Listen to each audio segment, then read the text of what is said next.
Movie की शुरुआत में रसल नाम का एक शख्स दिखाया जाता है और वो अपनी पास्ट स्टोरी बता रहा होता है। उसने एक बैंक में ऐसी डकैती को अंजाम दिया है कि कोई भी उसे पकड़ नहीं पाया। अब रसल का पास्ट दिखाया जाता है, जहां वो बैंक में आता दिखाया जाता है। उसके अंदर आते ही कुछ और नकाबपोश बंदे भी उसी बैंक में आ जाते हैं जो उसी तरह के कपड़े पहने थे और बैंक का दरवाजा लॉक कर अपनी बंदूकें और हथियार बाहर निकाल लोगों को डराने लगते हैं और वहां कुछ स्मोक बॉम्ब छोड़ देते हैं, जिसका धुआं एक बाहर खड़े पुलिस वाले को दिख जाता है। पुलिस वाला अपने साथी अफसरों को उस बारे में खबर देकर वहां बुला लेता है, जहां हम ऑफिसर फ्रेजियर को देखते हैं जो अपने साथियों के साथ बैंक के पास आ जाता है, जहां बाहर खड़े लोगों को वहां से हटने और दूर रहने को कहा जाता है। देखते ही देखते पुलिस बैंक को चारों ओर से घेर लेती है। वही इस डकैती का पता बैंक मालिक को भी चल जाता है कि बैंक में सभी लोगों को बंदी बनाया गया है। दूसरी ओर फ्रेजियर और उसके साथी अपने काम में लग जाते हैं। चोर भी बंदूकों को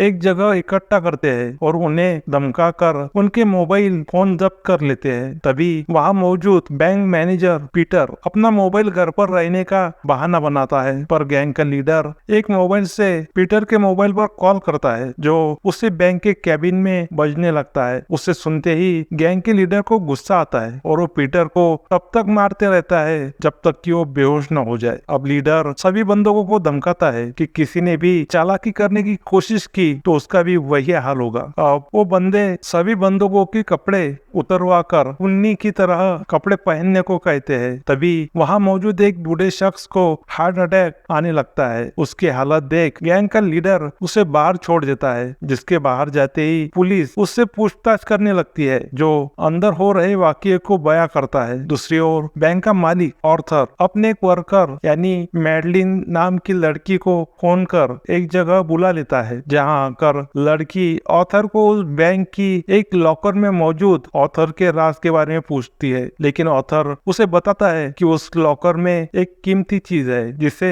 हमें बचाना होगा। दूसरी ओर अफसरों को पता चलता है कि चोरों ने वहां तक पहुंचने के लिए जिस गाड़ी का इस्तेमाल किया था वो चोरी की है और वहां मौजूद सीसीटीवी फुटेज भी चेक करने लगती है। तभी चोर एक बंदूक को गले में बैग डाले बाहर छोड़ देती है, जिस बैग में पुलिस वालों को एक खत मिलता है जिसमें चोरों ने अपनी कुछ शर्तें लिखी हुई थी, जिसके तहत उन्हें रात 9 बजे तक 2 गाड़ियां और एक पायलट के साथ एक प्लेन की मांग की गई और अगर ये मांग पूरी नहीं की जाती तो 1 घंटे में एक बंदूक को गोली मारने के बारे में बताया जाता है। तभी वहाँ ऑर्थर आकर हालात के बारे में पूछता है, जहाँ ऑफिसर उसे अपडेट देते रहने के बारे में वादा करते हैं। तभी हम देखते हैं कि चोरों ने अंदर मौजूद बंदूकों के खाने पीने का सामान की मांग की है, जिसे पूरा करने को ऑफिसर तैयार हो जाते हैं और एक प्लान के तहत उन्हीं डिब्बों में माइक्रोफोन फिट करते हैं जिससे वो चोरों की बातें सुन सके। चोर दरवाजे से सभी चीजें अंदर ले जाते हैं। तभी ऑफिसर लीडर से बात करने की कोशिश करता है, पर लीडर उसकी ओर नजरअंदाज कर अंदर चला जाता है। अब ऑफिसर और साथी उन चोरों की बातें सुनने लगते हैं जो कि किसी दूसरी लैंग्वेज में बोल रहे थे। तभी वहाँ एक लेडी को बुलाया जाता है जो कि उस लैंग्वेज को समझती है। वो बताती है वो केवल एक अल्बेनियन के राष्ट्रपति का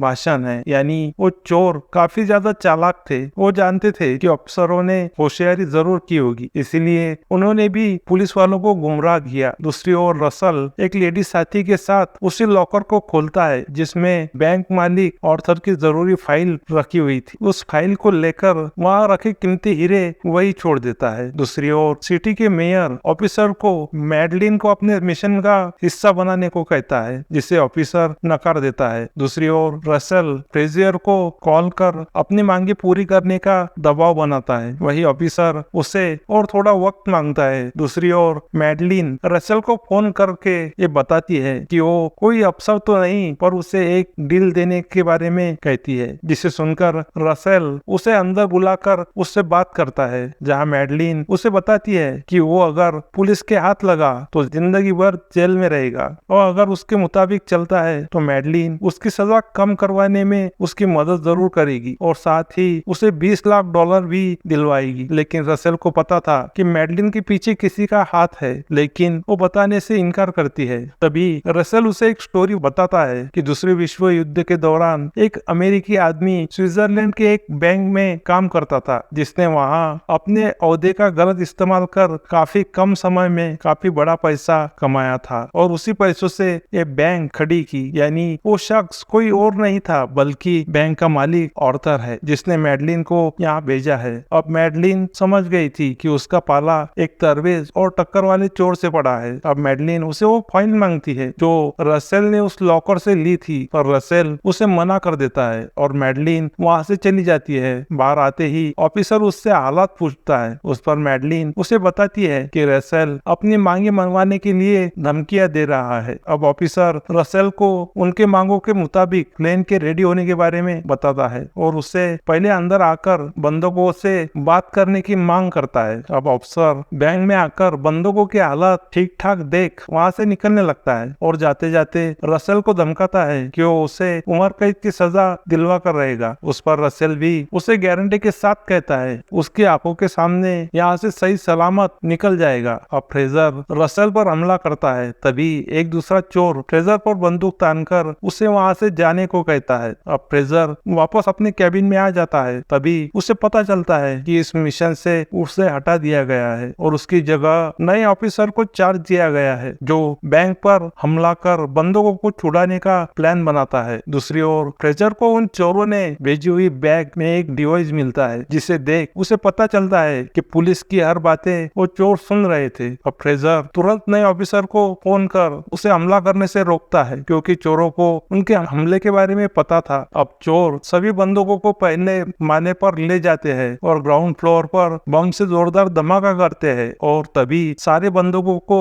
रिहा कर देते हैं जो सभी बैंक के बाहर भागने लगते हैं और उसी अफरा तफर का फायदा लेकर चोर भी वहाँ से भागने लगते हैं। तभी ऑफिसर पुलिस वालों को गोलियां चलाने से मना कर देता है और सभी बंदूकों को कब्जे में रखने को कहता है। अब पुलिस बैंक के अंदर जाकर चोरों को ढूंढने लगती है पर वहाँ कोई भी नहीं था और हैरत की बात ये थी कि बैंक का एक भी पैसा वहाँ से गायब नहीं हुआ था और चोरों के हथियार भी वही पड़े हुए थे जो कि नकली खिलौने थे। अब पुलिस वालों को पता चल जाता है कि चोर भी बंदूकों के साथ बाहर निकल गए हैं। अब पुलिस सभी बंदूकों को पूछताछ कर चोरों को पकड़ने की कोशिश करती है पर काफी कोशिशों के बावजूद वो चोरों को पकड़ नहीं पाती। तभी वहाँ सरकारी अफसर आकर फ्रेजर और टीम के इस केस के बारे में एक भी सबूत न मिलने पर उस केस को बंद करने के आदेश देती है। अब फ्रेजर वहाँ तो मना कर देता है पर उसे किसी भी हालत में उन चोरों को पकड़ना था इसलिए वो उसकी कोशिश जारी रखता है। दूसरी ओर मैडलिन आर्थर से मिलकर उसे बताती है कि रसेल ने लॉकर से वो फाइल चुरा ली है जिससे आर्थर रसेल पर कोई कार्रवाई ना करे और उस खुफिया फाइल में आर्थर के खिलाफ सबूत थे कि कैसे आर्थर ने दूसरे विश्व युद्ध के दौरान यहूदियों पर जुल्म उठाए और नाजियों से करोड़ों रुपए कमाए थे और शायद इसीलिए उन चोरों ने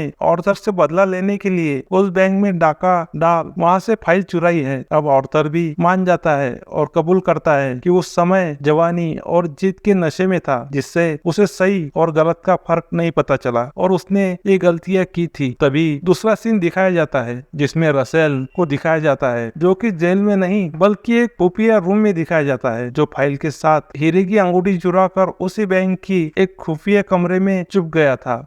इस घटना के एक हफ्ते बाद उसी के दोस्त उसे लेने वहां पहुंच जाते हैं जहां हम देखते हैं कि फ्रेजर भी बैग में जा रहा होता है। तभी उसकी टक्कर रसेल से हो जाती है लेकिन वो उसे पहचान नहीं पाता और रसेल वहां से फ्रेजर के आंखों के सामने सही सलामत बाहर निकल जाता है। अब फ्रेजर आर्थर का वही लॉकर खोलकर देखता है जहाँ उसे एक हीरे की अंगूठी और एक चिट्ठी मिली जिस पर लिखा हुआ था कि इस अंगूठी का पीछा करो। अब फ्रेजर उस अंगूठी को लेकर आर्थर के पास आ जाता है और अंगूठी के बारे में पूछता है जिस पर आर्थर सही जानकारी नहीं देता लेकिन मैडलिन को पूछने पर वो बताती है कि वो अंगूठी एक यहूदी परिवार की थी जिसके एक दोस्त ने उन्हें धोखा देकर उन्हें नाजियों के हवाले कर दिया और उस अंगूठी का मालिक बन गया। अब हारकर फ्रेजर अपने घर आ जाता है जहाँ वो अपने जेब में देखता है कि हीरे की एक अंगूठी उसके जेब में थी। उसे याद आता है कि बैंक में एक शख्स से वो टकराया था। वो समझ जाता है कि वो शख्स कोई और नहीं बल्कि रसेल था जो कि वादे के मुताबिक ट्रेजर के आंखों के सामने बैंक से निकलने में कामयाब हुआ।